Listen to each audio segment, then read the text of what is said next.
All right, ladies, gentlemen, gamers, and patch enthusiasts.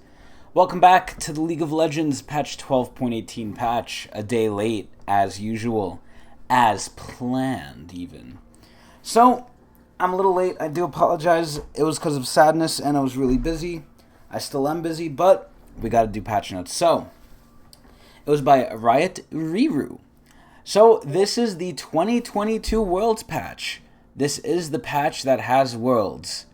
So, let's see what they're doing. I don't expect anything crazy to happen here, and I don't want to spend too much time on this, but let's see. Let's see what's happening. So, following the trend of our last two patches, 12.18 is focused on tuning down some overperforming picks in pro play, like Kalista and Lulu. Oh my god, not fucking Kog'Maw's buddy, man. While giving a little power to champions just under everyone's radar. So basically, they're going to probably give power to the playmaking champions if they're not being played already. That's my assumption. Since our goal isn't to completely change the meta, so they're not really going to do a lot at all, these adjustments will be on the lighter side, and with that, Worlds we go. So let's see how bad this is. We have the Fright Night skins, which I will talk about at the end, but spoiler alert, I actually think they're really good. And I'm going to say the general trend of things pretty soon. But that's when we'll talk about the skins. I'll say a little bit of spoilers for next patch, though, with those skins, too, but we'll get to that. So, Ashe. What do I think of Ashe? I think Ashe is on the weaker side. Generally, scaling ADs are on the weaker side.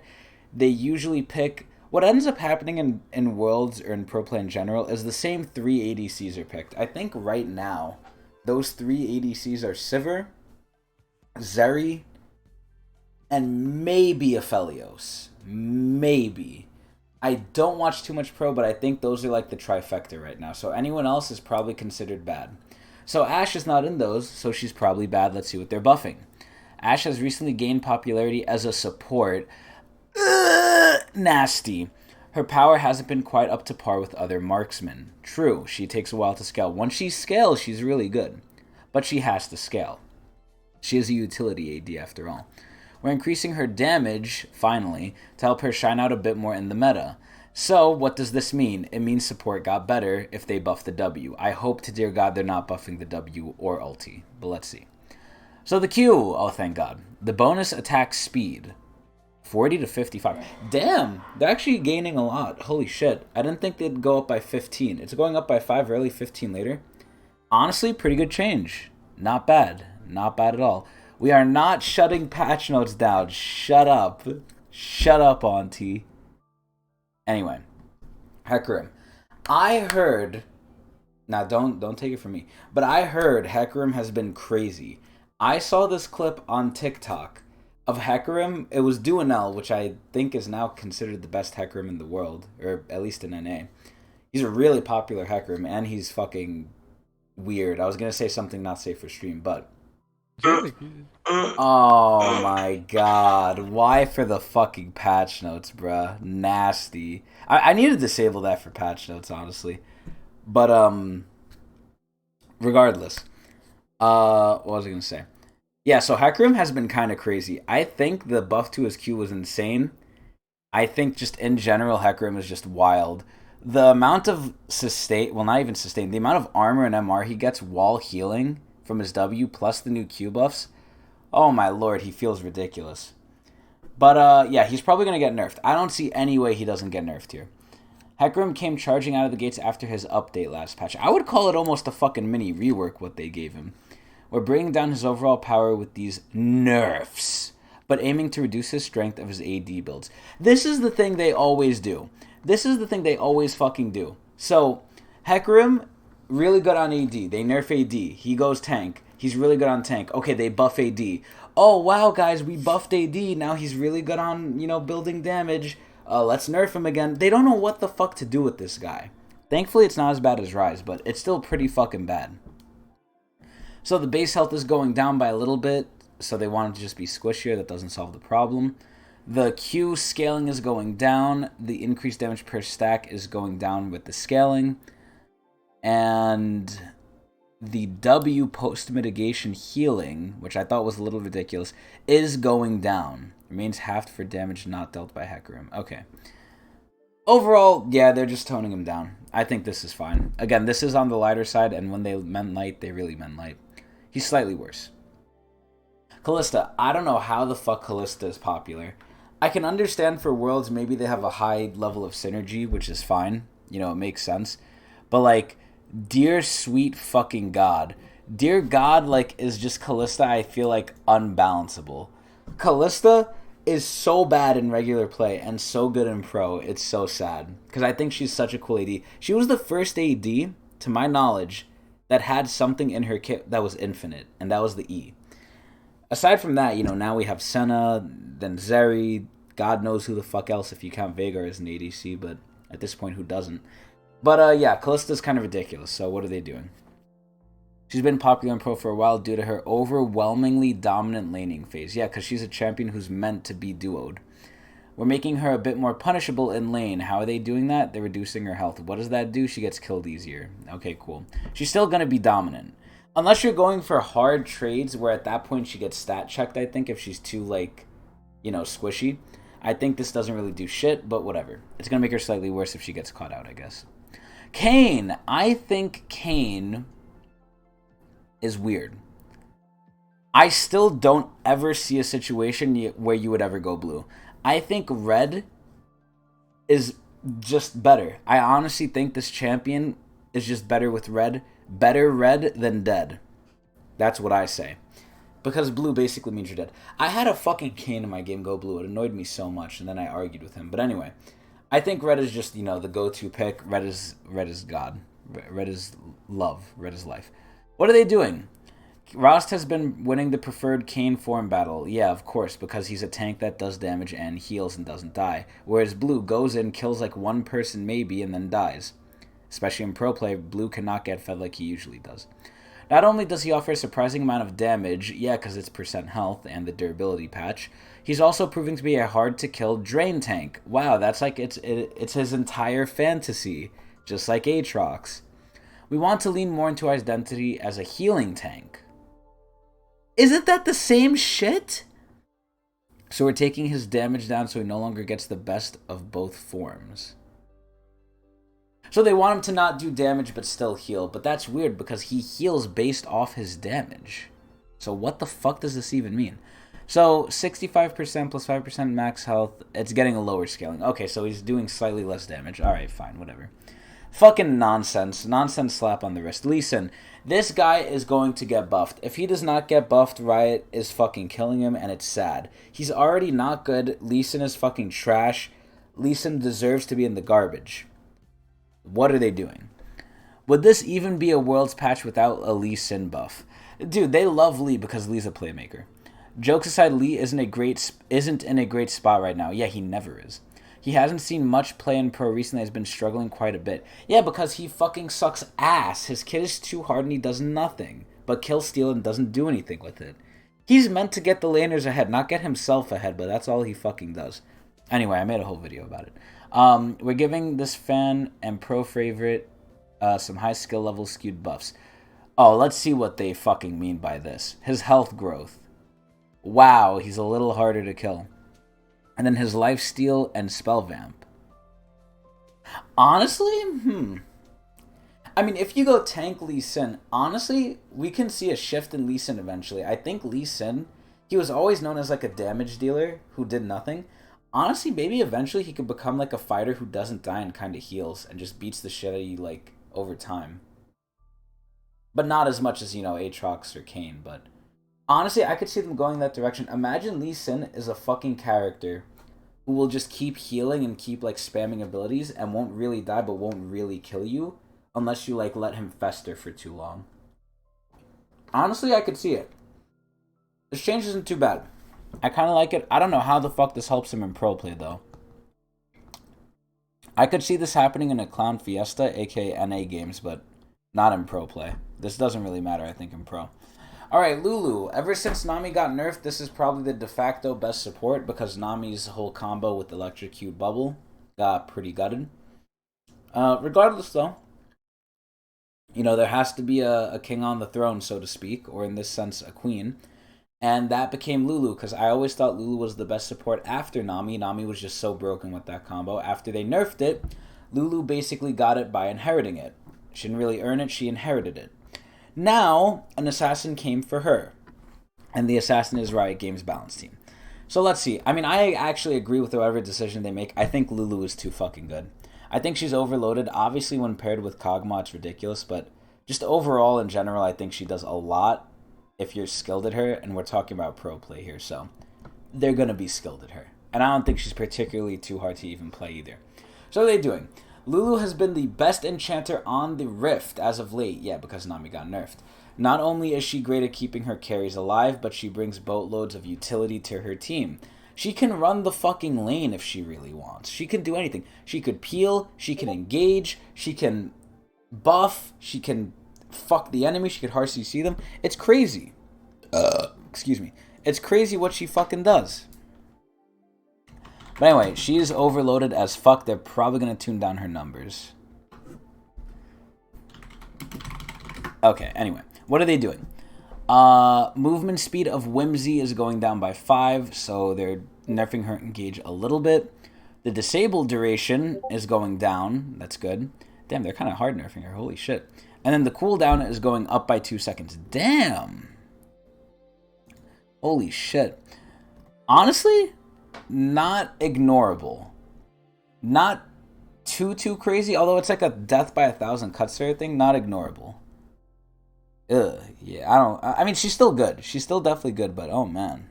It's kind of scary. I hope they don't nerf her past this. I still want Lulu to be good. Okay, Maokai. What the fuck do I think of Maokai? Ever since those crazy Maokai buffs, I've actually been seeing some Maokai. And I don't know if I'm going crazy. I don't know if my elo just blows hot fucking garbage wiener. But I've been seeing Fioras lose to Maokais. I don't know if, like, these people are mentally brain damaged in my elo, which I think they are. But, like, how the fuck, as Fiora, do you lose to Maokai? Either one of two things is happening. Maokai's actually OP, which I never thought I would say those words, but maybe it is. Or Fiora and the players in my elo are garbage, which I think is way more plausible. But it's been consistent. It's been consistent where Maokai is beating a Fiora. Like, it can't be anything else in my mind besides the Fiora is bad, but I don't know. Honestly, I think the biggest buff they did was the max health on the Q. And they buffed the little saplings. Like, I don't know, they nerfed it via minions, but who the fuck cares about minions and clearing the wave? Like, bruh, it's crazy. I don't know. I think they might have went crazy with Maokai. They might have created a fucking tree monster. Anyway, let's see. Maokai's update has transplanted to the Rift, successfully taking root not only in support but as top as well. I never really thought Maokai would ever go top again. I never did. I thought he was always going to be relegated to a support, Swain. But I'm actually so happy to see him top again. I thought Maokai was such a cool top laner. We need tanks back in the top lane, man. Now it's just fighters and fucking bullshit. We need tanks back up there. Because we don't get him in the fucking support role, I'll tell you fucking that. But anyway, he's been struggling to branch out into the jungle. Oh, who cares? So we're giving him some jungle-oriented buffs. What? While we're trimming his strength and other roles? Huh? Wait, so they said they liked him going back top, and now they're gonna nerf it? If I could question mark ping Riot, I would do it. Anyway. The heal is going down. Why? Okay, stupid change. Bonus damage to monsters is going up. I mean, if that's the nerf they're going with, honestly, that's fine. That's, like, not even a nerf in my eyes. And then the sapling toss. Let's see this shit. So, the scaling's going down, and then the empowered damage is going down, too. I think. Yeah, it is. Okay, so the scaling's not as bad. Or, not as good. Honestly, I'm fine with this. The main thing Maokai should do would be damage with his Q, and the E is just icing on the cake. Fix the bug that would sometimes cause Maokai's Q to pull targets closer? Oh my god. And they fixed the bug with his ult being as skinny as a fucking caterpillar penis. Okay, cool. Maokai's slightly worse, but still better. I think overall this is honestly just a buff. You're not supposed to build damage on him anyway. Don't do that, you fucking savages. Okay, Miss 4chan. Miss 4chan is fucking ass. This lady has been used support for some reason, even though they buffed her AD build. I don't fucking know. She has to, like, I don't know. I feel like she has to get buffed. I keep seeing her support. I have been seeing an increase in her AD, but not enough, and I don't think she's really good. Granted, I'm in shit elo right now. I'm in elo hell, but man, I don't know, man. I still think MF isn't that good. I think she needs to get better. She is a team fighting person, though. But then again, so are some other people, like Aphelios. But yeah, let's see what they're gonna do. I expect buffs here for ADC. Misfortune buffs in 12.7 really hit the mark. Oh, for both her builds, I was completely wrong. Even after her mid-patch nerfs, her crit attack speed builds benefited much more than lethality. Thank God. We're tuning that build down a bit while giving her more generic health nerf. Okay, so what are they doing? Attack damage growth, so she has a little bit less AD overall. Okay, I guess that's fine because she has attack speed and whatever, even though she's supposed to be a caster. And then health growth is going down. Okay, so she's slightly squishier. Honestly, what happened to the fucking durability patch, man? They're making... I honestly feel that ADCs benefited the most from the durability patch, and now they're slowly taking away all the durability the ADCs got, health-wise, and then watch, soon it's going to be armor. If they touch the armor, then, like, I'm going to fucking cry. I'm going to laugh and cry, but hopefully they don't do that. Nocturne. I think Nocturne sucks ass. I think he's useless. I think he's just an ulti bot, and he doesn't scale well. He's the better Lee Sin, in my opinion, although that actually differs with skill. I think a skilled Lee Sin can do more than a skilled Nocturne. Maybe not early. I think early to mid Nocturne's better, mid to late Lee Sin's better, but they're still both not good. So I expect to see buffs here, because Nocturne is a pretty heavily used pro pick. What are they doing? Attack damage growth decrease. They actually think he's good? Oh my god. Nocturne's buff last patch made him a little too strong, or pulling a bit of power from him. Okay, so his attack damage growth is going kind of way down. Holy shit. Honestly, whatever. Nocturne sucks. Thresh! They want Thresh in Worlds. They want Thresh in Worlds. Fuck Blitzcrank. Blitzcrank is like the simple man's Thresh. They want Thresh in Worlds because Thresh is a playmaker. You know how many times I still hear about Mad Life because of fucking what he did on Thresh? Like, bruh, they love Thresh. They're gonna buff him. They're gonna buff him. Thresh has been a ghost of his former self, yeah, for God knows how long. Falling behind many of his support peers this season. We're being cautious with buffs because we don't want him to become the support, even though they should. Especially with the Worlds coming up, but we do want Thresh players to feel better about being more aggressive. So he's getting a little bit more tanky, which is good because he doesn't gain any armor per level, so that's fine. And then the magic damage of the E is going up by a decent amount too. Holy shit, by decent amounts of base damage. Honestly, again, little weenie buffs, but I guess they help in pro play. Every number in pro play matters, so slight buff. Holy shit. Oh my god. Okay, what the fuck are we about to read here? Oh, sweet Jesus Christ. Udyr has been a mess.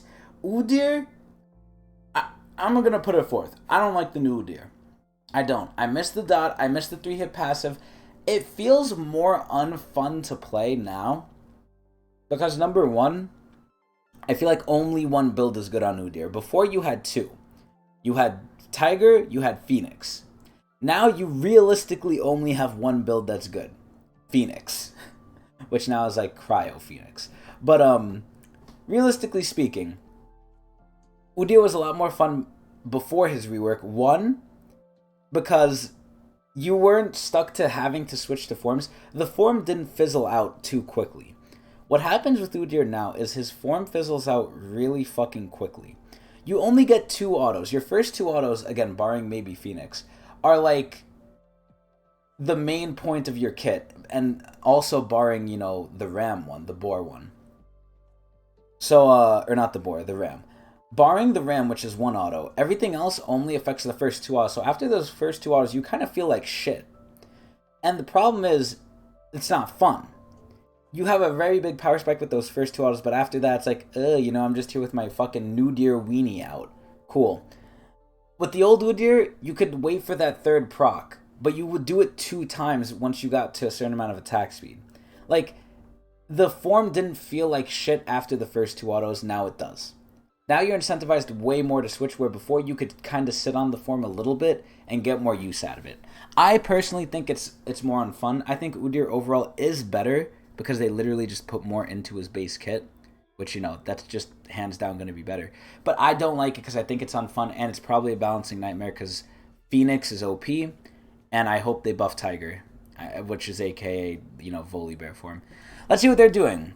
Like most new updated champs, as you all have gotten more used to New Deer, oh my god, the stronger he has become. Now he is a tad more powerful than we'd like, with Phoenix. Our goals with these adjustments is to bring his scaling down a bit, shift some power from his R to his Q. There we go, that's what I like. And reduce the strength of his W max second to incentivize players to take at least 1 point into Q early. Q was so bad they didn't even fucking put a point into it. That's so sad, bro. So, he's getting less tanky. I thought he was very tanky, but I hope they compensate him with damage, in the meantime. But let's see.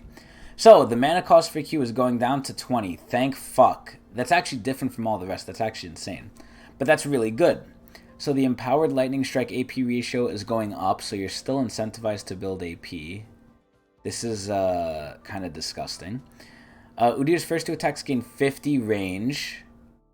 Oh, that's really good.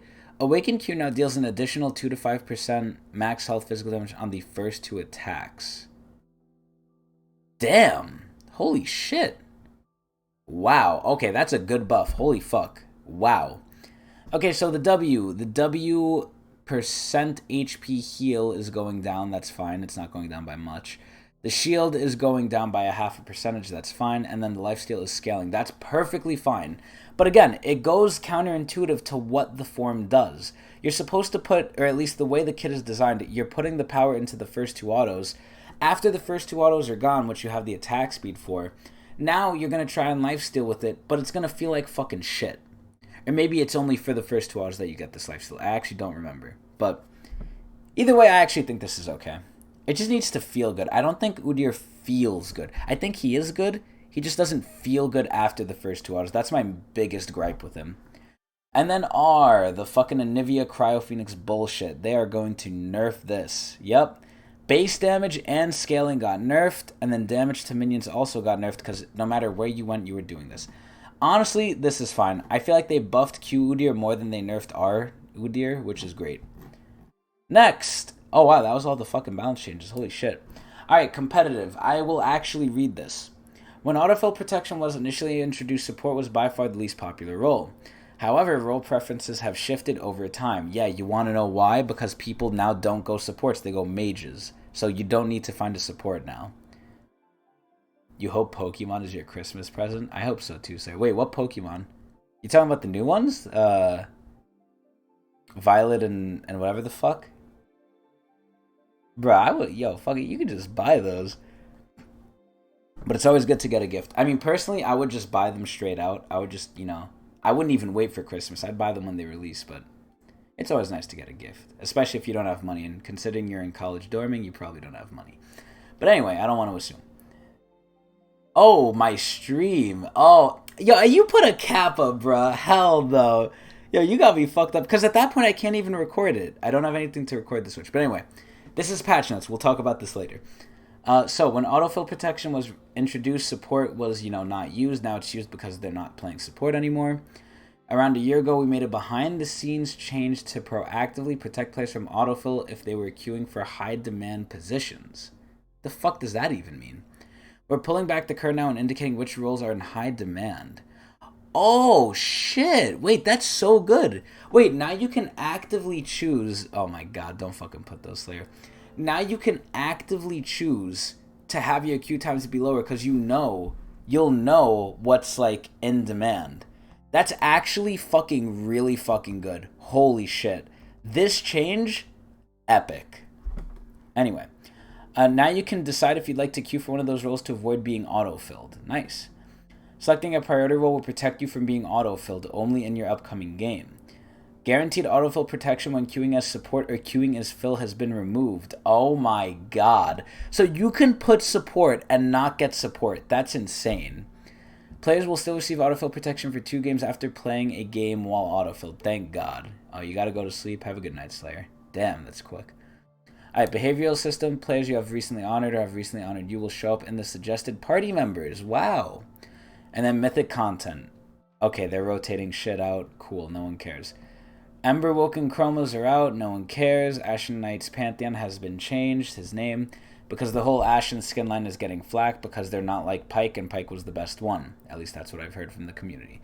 So there's that. Worlds Clash, I don't care. Challenges, new challenges are here. They're limited time. I don't care because they don't give anything. Yeah, so update. Tell Unkillable Demon King. No one cares. No one cares. Okay, cool. Let's go over the skins. So, Ashen Slayer Silas. This is probably a spit on the Ashen Knight line, which is why they changed the name, like I just said. A lot of people are upset that it's not in the theme of Dark Souls because he doesn't have armor. He's literally a shirtless, like, specter. And Pike is, like, literally a Dark Souls character. So, that's that. However, I still think it's an okay skin. And that's been the sentiment, too. They don't like the whole lore and everything behind it, but they think it is a decent skin. Fright Night. Fright Night is the reimagining of Goth. I think they absolutely fucking nailed it. I think these skins, I don't even think they're Goth anymore. I think this is just Halloween now at this point, which is, you know, it makes me question why didn't this come out next month. But overall, these skins are amazing. They have this cool effect on them where, like, it almost looks like a fucking Tim Burton film. Where, like, it's so hard to describe without, like, seeing it. But it's almost like you're in an old-time classic horror film. Where, like, you could see the black and white and, like, the movie screen almost. I don't know if that makes sense. But they're really good. They're really fucking good. I think they hit it out of the park with the Fright Night skins. And look at the selection. Annie, great choice. Even though she has a lot of skins, she hasn't gotten a good one in a while. Draven, okay. Nautilus and Renata, abso-fucking-lutely. Maybe not Nautilus, even though it's a bomb-ass skin. The Renata skin, oh my god, amazing. Trundle, really good. Urgot, I want to kiss them. And then Azir, World's Azir, which is the odd one out. Still a pretty good skin. But, oh my god, the Fright Night skins are so fucking good. And they look to be Tim Burton inspired. I don't know if he's the one who made Nightmare Before Christmas, but, like, bro, I just think of Jack Skellington when I see these. Like, especially Urgot. Urgot reminds me of fucking Oogie Boogie. Like, it's so fucking good. These skins are amazing. The effects are great. The selection is pretty good. They're just great. The end game is great. It's great. It's lovely. It's amazing. So on the skins line, good. And this is kind of the bigger thing I wanted to get into as well with the skins. We're finally entering an era, or at least not an era. That's the wrong thing to say. We're entering a stretch of, like, a lot of American skins coming out again. I always say this. We're like, oh, you know, one patch American skins that suck ass, and then one patch Asian, like, themed skins that are obviously appealing to their Asian audience, which is probably their biggest audience, so I can't even really blame them. But it fucking sucks for me because I want to see more themes. Or if they're going to do Asian-themed skins, do fucking anime skins and start licensing some shit. Like, come on. Star Guardians, whatever, cool. I mean, I think they kind of flopped the event. And, like, you know, Super Galaxy is alright, but, like, give us some real shit. Give us some JoJo skins. Come the fuck on. But anyway, regardless, I think overall, with what's coming out next patch with the Spirit Blossom shit, the effects for Spirit Blossom, I'll just spoil it right now, are amazing. I actually looked at them because I was interested. Oh my god, they're so good. And they're American skins. Well, actually, Spirit Blossom you could say is Asian leaning, but I still think it's in the realm of, like, not fully Asian leaning. It's not fully towards the Asian culture, even though it kind of is. But you know what? I'll give them a fucking pass. Fuck it. We're just getting 2 straight patches of great fucking skins, and it's amazing. But overall, that's the patch. Pretty light. Pretty weird. I mean, I'm glad they buffed Udyr. Everyone else, they kind of really did nothing to. I mean, it is the Worlds patch, so they didn't want to do too much anyway. See, it's hard for me to rank this, because a lot of these changes I feel have no effect on regular play, and I can't really talk for pro play, because I'm just beyond that in terms of how much skilled I am as a player. Like, pro play changes won't even affect me. So, honestly, I'll just go with... This was like...